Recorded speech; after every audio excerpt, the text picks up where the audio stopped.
আজকে ভিডিও করতে আসলাম। আমাকে মনে হয় পাগলির মতো লাগছে, বাট কিছু করার নেই।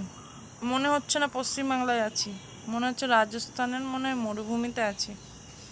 বাইরে ভাই এত গরম, এত গরম আর সহ্য করতে পারছি না। মনে হচ্ছে আমাকে কেউ আগুনের মধ্যে বসিয়ে রেখেছে, সারা গা হাত পা জ্বলছে। আরে ভাই জ্বলছে তো জ্বলছে, দেখি মুখটাও জ্বলা শুরু হয়ে গেছে। তার মধ্যে ভিডিও কি করে করব? আজকে তাতে গ্যাসটাও গেছে ফুরিয়ে। কপাল, সত্যি বলতেও ইচ্ছা করে। তো আমার একটাই কথা সবাইকে মেসেজটা দেওয়ার, যে গরম প্রচুর পড়ছে, আমাদের দোষেই পড়ছে।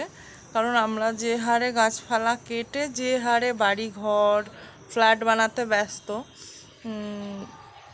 সেই মানে এই ব্যস্ততার মাঝখানে যে আমরা প্রকৃতিকে শেষ করে ফেলছি, সে আমাদের মানে কাণ্ডজ্ঞান বলতে তো কিছুই নেই।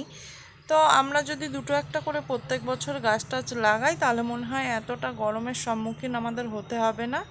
আর একটা জিনিস, আর এটা তো নিজের হাতে না, এটা পুরো আমাদের সমাজের হাতে। তো আমরা দেখতে পাচ্ছি এখন বেশিরভাগই মানুষ সব, আমি যদি একটা গাছ লাগাই আর একজন 10টা কেটে দিচ্ছে। তো আমি তো একা এটাকে প্রতিবাদ বা প্রতিরোধ করতে পারবো না। তো আমাদের সবাইকে করতে হবে। এর মধ্যেও নিজেদেরকেও সুস্থ থাকতে হবে। ভালোভাবে থাকতে গেলে গাছকে অবশ্যই বাঁচাতে হবে। আর একটা জিনিস, এই গরমে অতিরিক্ত গরমে জীবন যায় যায় জ্বলে গেল জীবন আর কি। তো এটার হাত থেকে সামান্য কিছু করে আমাদের একটু রক্ষা হতে পারে। জল মেন, জলটা যদি আমরা ঠিকঠাক খাই, তো আমাদের শরীরের ব্যালেন্সটাও ঠিক থাকবে। আর আমার মনে হয় শরীরটাও একটু ঠান্ডা থাকবে। তো এইটুকুই বলার। আর সত্যি বাবা, গরম এত পড়ছে, সহ্য করা যাচ্ছে না।